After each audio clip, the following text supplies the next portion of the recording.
Hi, Aryan here at gamedevbox. One common way gamers measure performance is with frame rate or frame per second, FPS. However, FPS can be a misleading metric when developing your game. A common issue for beginners is that they get something like 1000 FPS in an empty project and feel happy until they add a few objects and their FPS drops by half. Suddenly they got shocked, angry, yell at the engine. That's why we recommend using frame time in milliseconds instead of FPS. Here's why.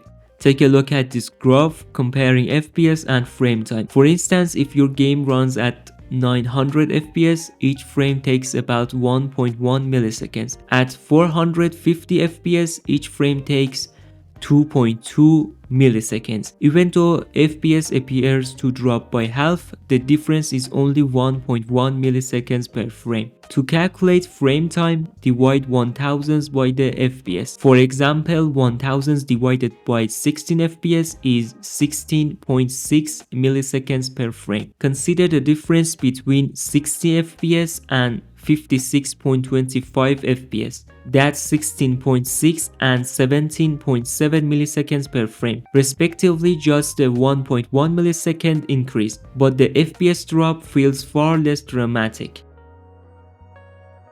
If you want more tips, fixes, tutorials, or anything else about game development, make sure to subscribe.